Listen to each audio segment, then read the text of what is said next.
All right. I am a bit tardy today, but I am here and ready to talk about our Abram story of the day. So, of course, we are in Genesis 13 tonight because we are doing a slow walk through Genesis this year. And it has been great. It's been great. God has been revealing some stuff. He's been showing us, walking us through it line by line. And that's how He wants His body to go and absorb. He wants us to literally go and absorb the word. And so we have to do a better job of being diligent and consistent. And even if it's one chapter a week, you being consistent with reading and studying one chapter per week is going to help you grow. Everybody's like, oh, I want to do the Bible in a year. That sounds great. I want to do it. I can do it. Meanwhile, you don't realize that the Bible in a year is about to have you reading like 5 chapters in one day. And it's a lot to digest and it's a lot to study. And so we are breaking down one chapter per week. That is the pace, slow walk. And so tonight again is Genesis 13.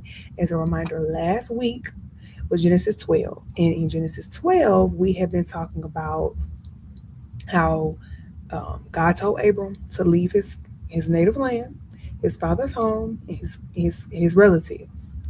Okay, and he was supposed to go to a land that God was going to show him.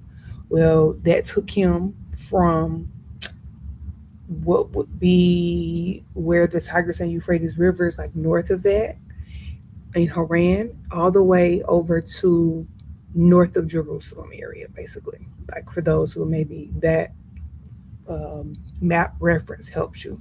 And I've got a few maps today that I want to show and explain. And today I'm actually going to just be talking too about, like, y'all know I like to share, like, okay, this is how I was thinking and this is the question that came. So you have to follow me on some of the parts, but I do have a presentation again because I got maps. So I'm going to go ahead and share my screen and we're going to just read through it on Bible Gateway.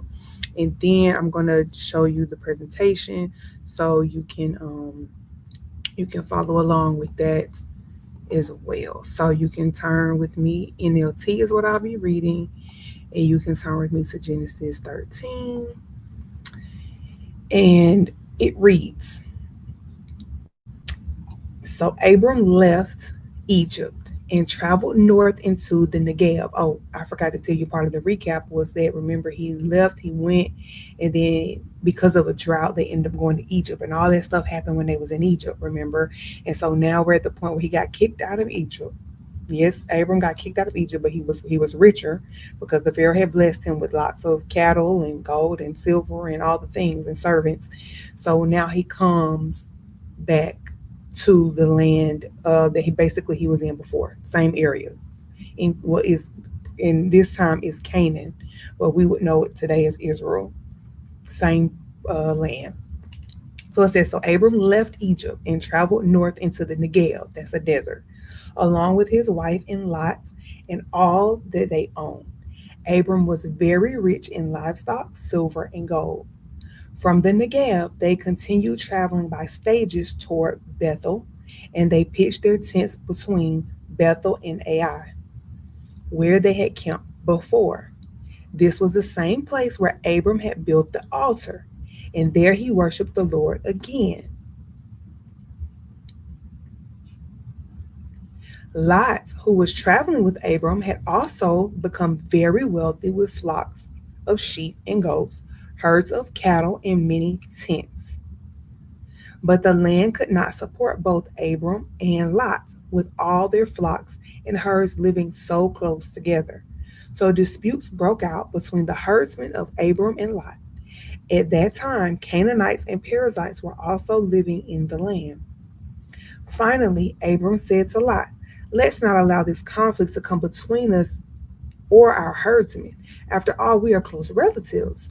The whole countryside is open to you. Take your choice of any section of the land you want, and we will separate. If you want the land to the left, I'll take the land on the right. If you prefer the land on the right, then I'll go to the left. Lot took a long look at the fertile plains of the Jordan Valley in the direction of Zoar. The whole area was well watered everywhere, like the garden of the Lord or the beautiful land of Egypt. This was before the Lord destroyed Sodom and Gomorrah. Lot chose for himself the whole Jordan Valley to the east of them. He went there with his flocks and servants and started and parted company with his uncle Abram. So Abram settled in the land of Canaan, and Lot moved his tent to a place near Sodom and settled among the cities of the plain. But the people of this area were extremely wicked and constantly sinned against the Lord. Verse 14 says, After Lot had gone, the Lord said to Abram, Look as far as you can see in every direction, north and south, east and west. I am giving all this land, as far as you can see, to you and your descendants as a permanent possession. And I will give you so many descendants that, like the dust of the earth, they cannot be counted. Go and walk through the land in every direction, for I am giving it to you. So Abram moved his camp to Hebron and settled near the oak grove belonging to Mamre. There he built another altar to the Lord. Yeah, I know I like these altars. Okay, so now we are going to shift over to the PowerPoint. So remember, last few weeks I have been showing y'all a PowerPoint on the screen. And if you are on TikTok or Facebook watching me, you can flip over to my YouTube channel so you can better see the screen. But if not, you can follow what I'm saying anyway. So um, hopefully this is a continuation and is jogging your memory from last week because we've talked about several of these things.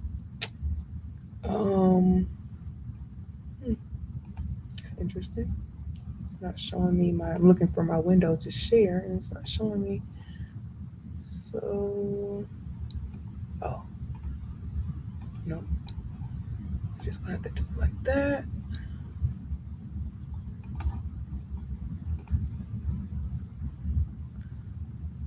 All right. So tonight's presentation, I titled it "When It's Time to Part Ways." Okay, because obviously the bulk of this presentation is talking about Abram and Lot splitting. And we're in Genesis 13. When it's time to part ways, like we need to know these signs. So we're going to talk a little bit about the signs of when it's time to part ways from people. Now, we're going back to the top. First verse says, So Abram left Egypt and traveled north into the Negev along with his wife and Lot and all that they owned. Abram was very rich in livestock, silver, and gold. As a reminder, Abram and his wife and Lot. Lot is his nephew by his brother who was deceased.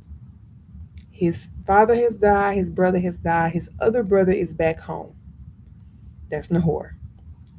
Now, it tells us that he left Egypt. So this is a map, right? This is a map of the Middle East.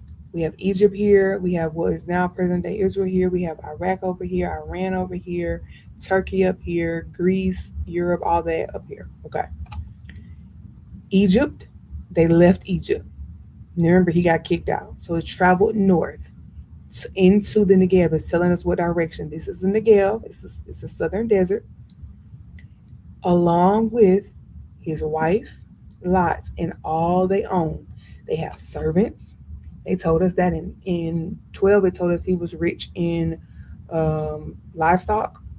He had cattle, he had sheep, goats, he had servants, and he had, I believe, silver and gold at the time too, but just not as much. When he got to Egypt, he gained more cattle, more flock, more servants, more silver and gold because the Pharaoh gifted him with these things on behalf of Sarai. Well, he wanted to take his wife. Because remember, Abram told him to lie, tell him Sarah was your sister. So that whole thing happened. When he left Egypt, he didn't have to give back the gifts. He was blessed with those gifts. He's left with all those gifts. So he is even more. So all that they own travel up here. Okay, let's go to the next verse 3. From the Negev, they continue traveling by stages towards Bethel. Stages meaning like in groups. If it's a lot of people, you can't walk from down here somewhere to all the way north in a day. even 3 days. You have to do it in groups. So this would take some time. It needed to allow their flocks to get, have water. They needed to cook food. Like everybody needed to be well rested to have those travels. So that's why it says traveling by stages. We don't necessarily know how much time that took, but let's say a few weeks at max. And they pitched their tents between Bethel and Ai. So it tells us the direction. I love the way that God uses descriptions. Even if we don't know in our modern day, we can figure it out because they had maps back then. I know that they like to let people think that mankind lived in caves for thousands and thousands and thousands of years. And then all of a sudden, one day, we started living in cities. And then one day, we became like civilized. That is not how it is according to the Bible. That's never how it was. As a matter of fact, back in Cain and Abel times, he built a city very early on, and he was one of the first humans on earth. So that whole narrative that they like to make us think that we wouldn't even have had maps back then is so archaic, and it does not allow us to really understand the design from the beginning that God had of human beings. We did not develop into smarter and smarter beings. We are the same as we were when God created the heavens and the earth, and He put man on earth. Like the same DNA, same human DNA. Okay, so I have my soapbox. That's my soapbox for today. So towards Bethel, so it's telling us a specific direction. Y'all, do you know I had the hardest time going to find a map that was during Abraham's period that just showed Bethel and Ai on the map. So I had to pull a map that was a little bit more modern. So like you can see this map is a reference to 1 Kings 12, which is much later in the Bible. But because it had Bethel and Ai, and it had the whole area of Jerusalem and Dead Sea and all this that I wanted to be able to show, I had to pull this map. So don't pay attention to the dating of the map. It's a more modern map, but the locations are still the same. You will also see on here, this is why I like this map, Shechem. Remember in chapter 12, Shechem was the first place. This is the area that he came through. He went to Shechem initially. As you can see, it's right near Samaria, which became the capital later on. But Shechem was an important place in Abram's time as like the capital of that area, kind of thing. Okay, so he pitched his tents in these places. It says where they camped before. It's reminding us that basically Abram is returning to the place he was at before. This was the same place he had already built an altar. He already dedicated that land to God. He's already honoring God in that land. This was the same place where Abram had built an altar, and there he worshiped the Lord again. So he already had the same altar. He worshiped the Lord. He went back to where he was like familiar with. All right. So these are just details that's important later on. Then it says in verse 5, Lot, who was traveling with Abram, had also become very wealthy with flocks of sheep and goats, herds of cattle, and many tents. Many tents is going to be referring to like people. Like obviously they live in tents, but many tents would be referring to like the number of tents and space that he would need in order to have all this. But the land could not support both Abram and Lot, with all their flocks and herds living so close together. So disputes broke out between the herdsmen of Abram and the herdsmen of Lot. Remember, I just told you servants, tents, herdsmen. At that time, Canaanites and Perizzites were also living in the land. Okay, so this is a perfect example of it giving us a time reference. At that time, Canaanites and Perizzites were also living in the land. So let's go back to the map.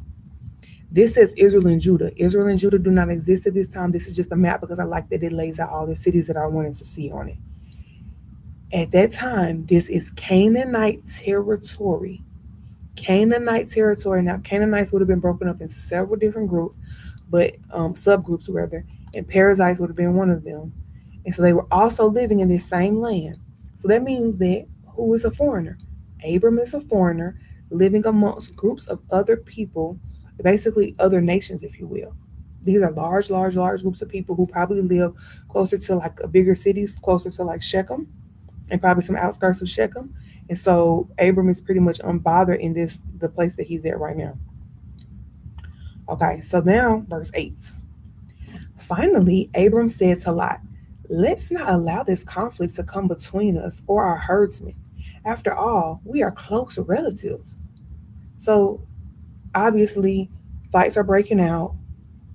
Now, Abram, being the wiser, older gentleman, says, like, let's not argue over this. Let's not fight over the land.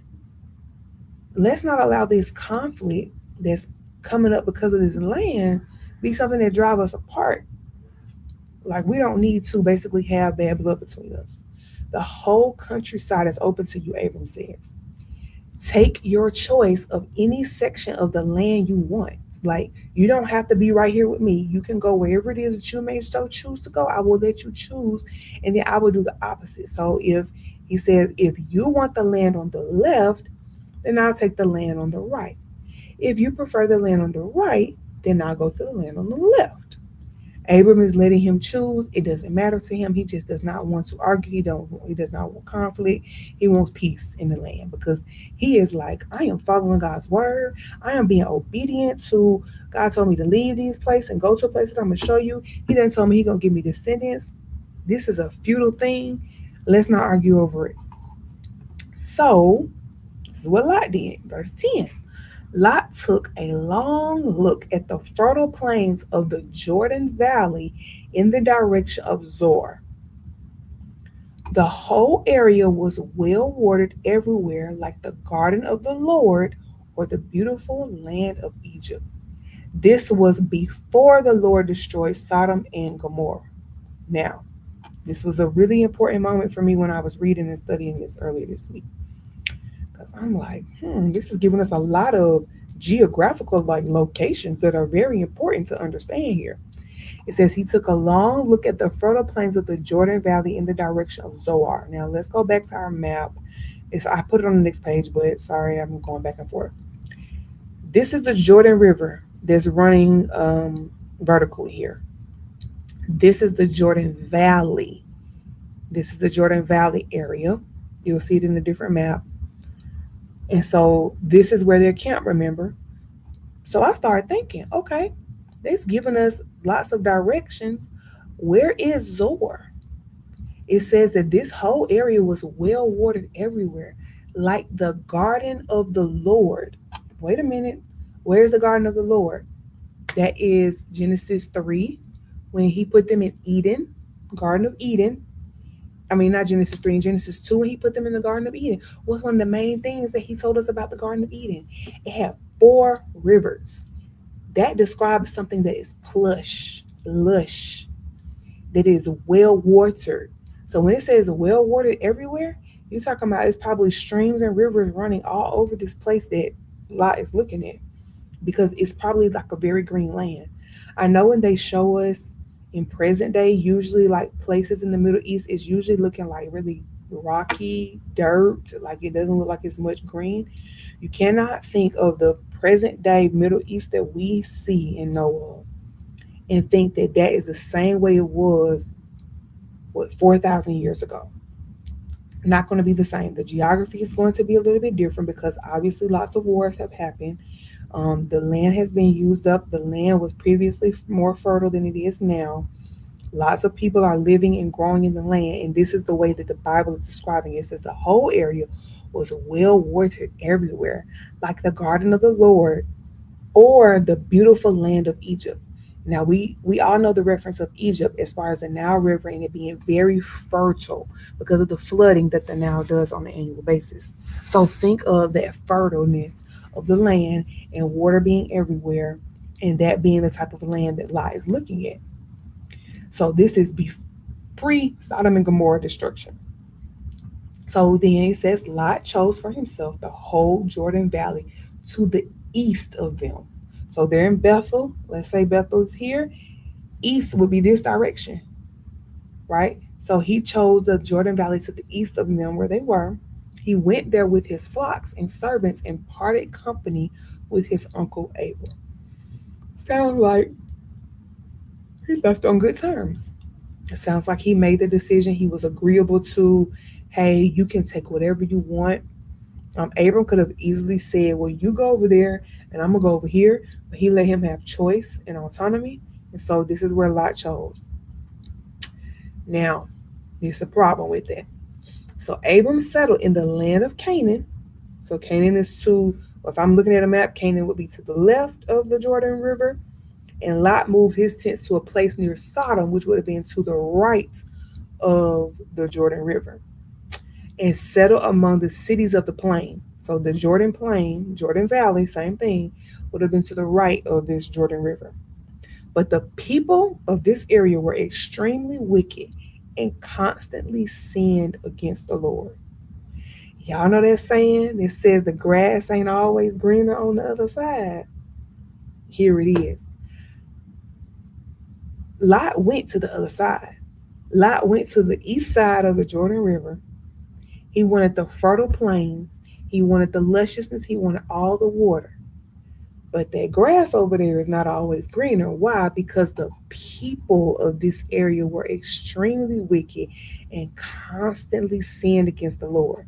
Now it's telling us up here that this was before the Lord destroyed Sodom and Gomorrah. So it's telling us that at some point the Lord destroyed Sodom and Gomorrah. You can see right here that Lot went to an area outside of Sodom. It says he went there. Lot chose for himself the whole Jordan Valley to the east of them. He went there with his flocks and servants and parted company with his uncle Abram. Lot moved his tents to a place near Sodom and settled among the cities of the plain.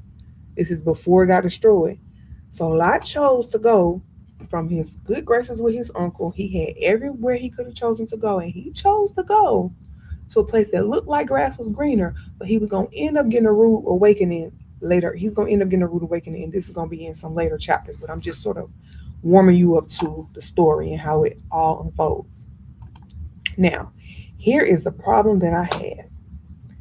This is the same verses we just read. It told us that there was Sodom to the east. Now, remember, I told you I had a hard time finding a map, a good map that I wanted to use. I wanted a map that showed a lot of these cities on the map. Now, let me go back to this other map that we had in the beginning. You can see the Jordan River, you can see Shechem, you can see Bethel, you can see Ai. I told y'all where the Jordan Valley is, but I don't see anything about Sodom and Gomorrah. Now, one thing that was a problem is that the map put Zor all the way down here. So I'm like, that don't make sense. In my mind, I'm like, how can Lot be standing on a mountain? Let's say maybe they had binoculars somehow back then. I don't know. But how can Lot be standing on a mountain? It's telling us that he moved east, but they got Zor at the bottom of this map. You telling me he could stand on the mountain, he could see all the way down here? Like, this map might look small, but this area is not that tiny. Like, I just didn't, to me, it was not computing in my head as to how he could be all the way north of the Dead Sea. He could see all the way south of the Dead Sea and see that that plain is fertile. Like, it just doesn't make sense, because based on the text, Zor should have been near, it should have been one of the cities in the plain, it should have been near, somewhere near Sodom. So I'm like, this don't make sense. Let me see if I can find. Y'all, it was the hardest thing to actually find maps. Let me tell you what I found. Look at this map. This is a map that shows you, I'm trying to find Bethel. Bethel is up here, Ai is here, right? Okay, Bethel and Ai, which is northwest of the Dead Sea. That's the Dead Sea. So I'm like, okay, well, is this going to show me anything? This is supposed to be the Jordan Valley. Where is it? Now, this is like a modern day map, biblical map supposed to be, where it's given the locations of some things. But y'all, it has, you see how it has Sodom down here and Gomorrah down here, and it has question marks, because they could never identify and confirm that Sodom and Gomorrah was south of the Dead Sea. It was like a, let's say somebody would say, oh, this is an area that we think something might be in. So they just placed it on the map down here, but they never proved it. So here, same map. This is a map of Canaan. All right, we got the Dead Sea here. It doesn't show Bethel and Ai here, but it surely doesn't show anything going on over here in the Jordan Valley. All it has is Zor, Sodom, and Gomorrah. And I'm like, What's going on? Jordan Valley in the direction of Zoar. This is not making sense to me. So I highlighted this in red because I literally got stumped as I'm reading. And I would encourage you to get stumped and kind of put some pauses or put some questions in place when you read, when you start looking for things, because I like to visually see what I'm supposed to be understanding in the Bible. If it's talking about a place, it's got to be a map of it. But in it, the description that I'm reading is not matching up with the location because y'all got Sodom all the way over here, and that it told us he went east. It said he went east. This is east. This is south. This is way south. It don't say nothing about south in the biblical text. So I had to do some digging, and I found out because I know I love documentaries. I have seen documentaries where they have shown that they have found the biblical Sodom. And I knew that it was not south of the Dead Sea. It should be in a drivable distance from Jerusalem. And so I found a, it's the Armstrong Biblical Institute, I believe. I'm going to put the link to the article in tomorrow's Bible study guide so people can read it for themselves. But I found a better map. The Kakar of the Jordan is the valley of the Jordan. Where you see Tel El Hammam is actually Sodom. Tel El Hammam is the Arabic name, and I believe it said mound. It means mounds of burning, I think. Which, if you know the Sodom and Gomorrah story, you know why it's called that. Um, but this is where present day Sodom is. This is where they have done an archaeological dig, and they actually found like the way that the city is situated. It describes it as the biggest city that existed in this whole plain region in the Jordan Valley. So they actually found this biblical Sodom. Now you see on this map, or same website. Both these maps came from the same website. They had this is just the Arabic name of it, but you see over here they got Zor up in the north. And I was like, okay, these maps actually make sense based on the text and how you read it. Now I explained all that to say that this took me on a what you would say is a rabbit trail, but I had to make sure that the science that they put out to us lines up with the Bible. Because sometimes science is made up. People have theorized something, they put it in a visual, a graphic of some sort, and people believe it. There have been, for 100 years, people have been believing that Sodom and Gomorrah is south of the Dead Sea. This is all in the article. Whereas for hundreds and hundreds and thousands of years before that, they had already believed and known that it was actually north of the Dead Sea, so east of Bethel and Ai. This is Bethel and Ai. It would have been east, right? This would make sense. I can see this. If you go to the top of the mountain, you can look at it. You can see that this is rich land, and you go towards that land. I don't see how Lot would have been here on the mountain, and he would have saw all the way down here. It ain't like the mountain is that big. I mean, I just don't see how you can see out that far. Even when you go to very high mountains, you can only see but so far out, even with good binoculars. So all those miles away didn't make sense to me. So I'm just taking you down my rabbit trail because this needs to uncover a lot of good truth that has been taken over by science. We know that science is controlled by atheists for the most part. There are a lot of biblical sciences, but you have to search for them. You have to search for the truth because there are people who do not believe and don't want to believe that this right here is Sodom. They done found like remnants of things that the burning sulfur had destroyed. They have found remnants of it. They done did all the lab tests. They have proven that this is biblical Sodom. But you have atheists who don't want to believe that because they don't want to believe the Bible. So you have to do your due diligence when you're reading stuff. Don't just quickly Google something. Make sure it makes sense. The Bible is our guide. The Bible will give us direction. And when what you see on the internet is not making sense to what the Bible is saying, something is not crossing right. And usually, no, 100% of the time, it's always going to be what you've seen on the internet. People will misinterpret the Bible and do what they want with the information. We have to correctly interpret the Bible and make sure it's making sense because God makes common sense with everything. So If it says it's to the east in the Bible, it should be to the east in the map. So that's my second soapbox of the day. But I just want to make sure we understood that, because I want to also encourage you all on how to read the Bible, how to kind of struggle with some information.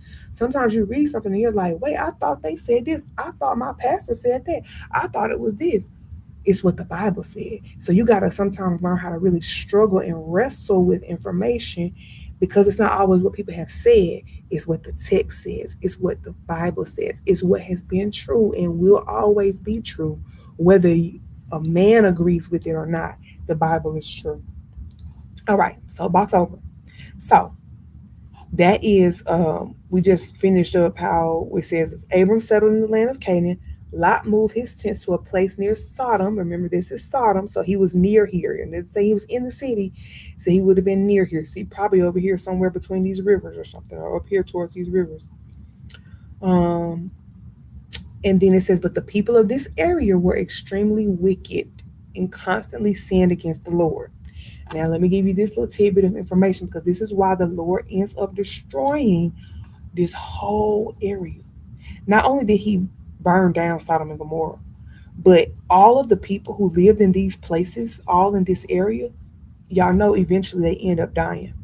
They end up dying off, because they are so wicked. And so that comes later on in the Bible, but it's in the Old Testament. Excuse me. It's in the Exodus. It's in the first five books of the Bible narrative where it explains it. Like this is of course the time we're in is before all that happens, but it's a land that's promised to Abram. Now let's look and see how that promise came about again for him.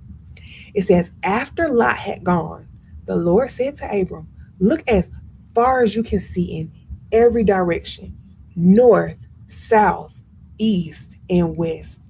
I am giving you all this land as far as you can see, to you and your descendants as a permanent possession. And I will give you so many descendants that, like the dust of the earth, they cannot be counted. Go and walk through the land in every direction, for I am giving it to you. Now, this is good. All right, let's start at the top. After Lot had gone, the Lord said to Abram, after Lot had gone, had me stuck, y'all, because he did not get, he got a promise initially, right? But God said, I'm going to take you to a land that I will show you. He had never necessarily confirmed that this is a land he was going to get until now. And it was after Lot had gone. If you remember back in chapter 12, God told Abram, I need you to leave your land. I need you to leave your relatives. I need you to leave your father's household. Lot would have been included in the father's household, Terah's household, because Lot's father had died. Abram brought Lot with him through all of these things in Egypt and Bethel and all that. Lot was not necessarily meant to go to the promised land or to be a recipient of the promise that God had promised to Abram. It was not for Lot, it was for Abram. So Abram did not get the confirmation of this promise until after Lot had gone. It was time to move on. It was time to separate. And sometimes this is the hardest part of life, is when you realize that a relationship has come to an end, that it has time has come. It's time to let something go. It's time to let someone go. It's time to let a group of people go. That can be really hard because we are connected to people. We grow with people. We go through experiences together. And this can be a very difficult thing. And I love, when I was thinking about it, it just reminded me of how patient God is.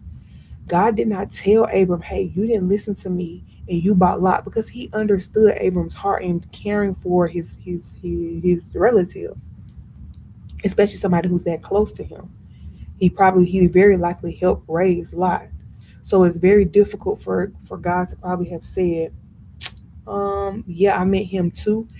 Abram had to find out for himself that it was going to be time for them to separate, still be related. They still gonna be able to see each other when they want to, but it's not time for them to be in the same household anymore.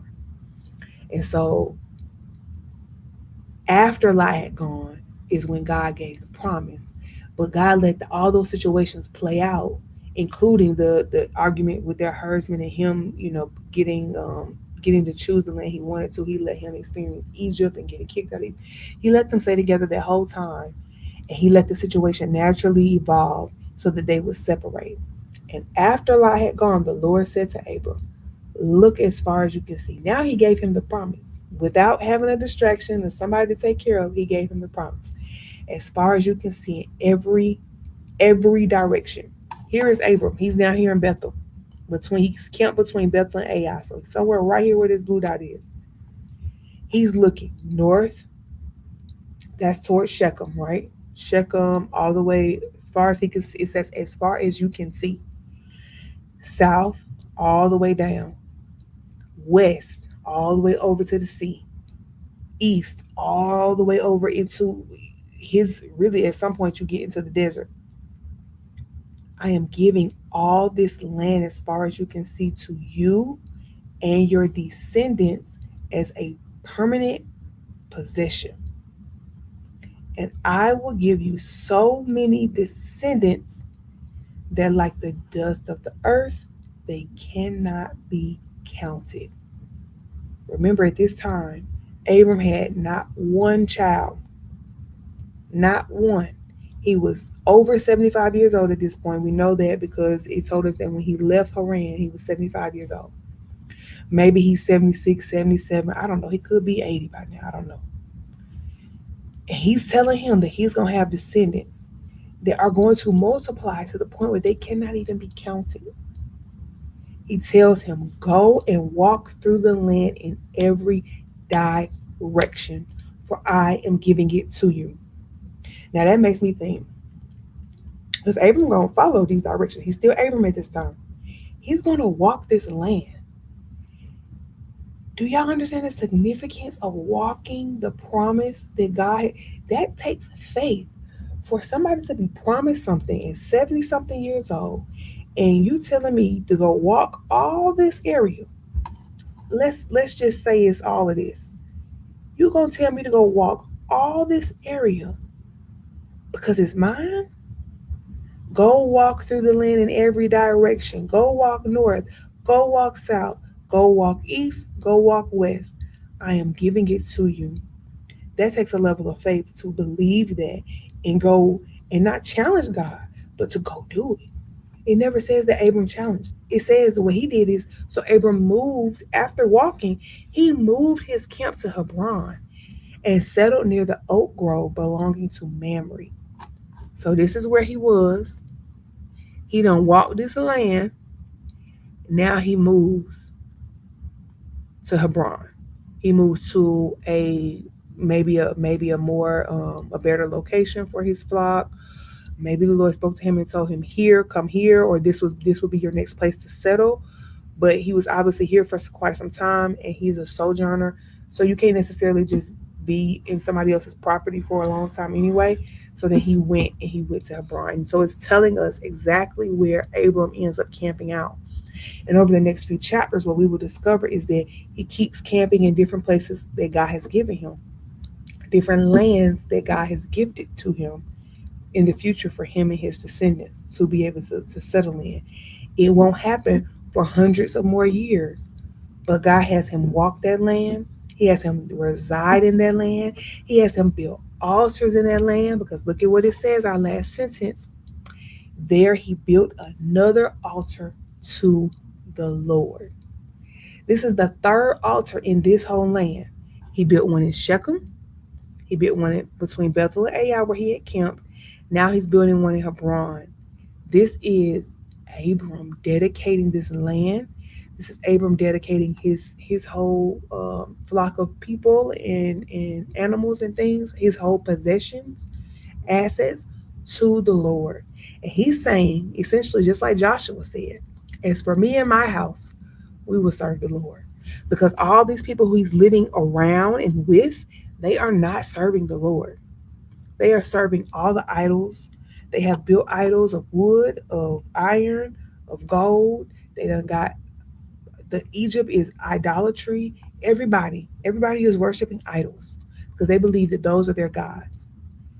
And he says, I am going to build an altar to the Lord. Just like his previous ancestors built an altar to the Lord. Abram, even though he lived in a secular society, was not so far removed that he didn't know how to build an altar to the Lord or how to pray. And so that is something that we should, even for ourselves, remember to do, regardless of what secular situation we kind of find ourselves in, to build an altar to the Lord and to always be willing to go the distance to be obedient, because sometimes that obedience is difficult, but it's very, very, very necessary in order to access the promise. God is going to be patient, but if you want to access the promise sooner and not have to go through heartache and headache, we have to be obedient to the instructions that God has given, just like Abram had to be obedient. So that is the whole thing. This is Genesis 13 for us. We have gone through a whole um, session. And so again, tomorrow you'll get your email if you are signed up for the newsletter. That will have, just a recap. It'll have the link to the notes and a link to the Bible study guide, where I will also drop that Armstrong. It was the Armstrong. What was that called? That I looked at. It's called the Armstrong Institute of Biblical Archaeology. That is the article that I read that explained all about how they found Sodom. I thought it was fascinating, but I like a lot of history stuff, and so I would encourage you to read through it or listen to the YouTube that's on the page. It's like an hour long, but you could put it on a faster speed, and it's really good. I mean, just how he went about. He himself was a tourist. I'll just give you the background. This guy was a tourist himself in the area. And what he did was he was touring a group and he was about to take them from Jerusalem down to Sodom and Gomorrah because they thought it was southern Dead Sea. So he says, I'm going to brush up on this story so I'm prepared for the tour tomorrow. So he opens his Bible. He starts reading Genesis 13, where it's describing where it is. He reads Genesis 13 through 19 and he says, something's not right. He reads it again, 13 through 19.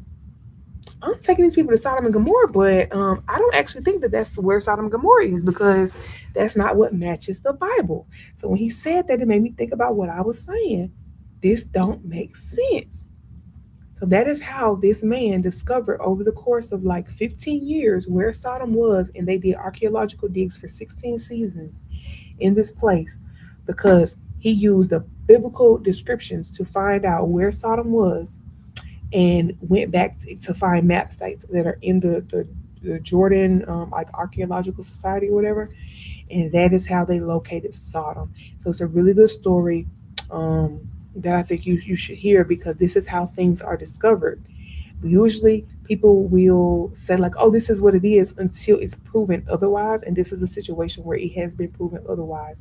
So I'm excited for you to uncover the story, but let me know the questions you may have with it, and I look forward to seeing you all back here next week.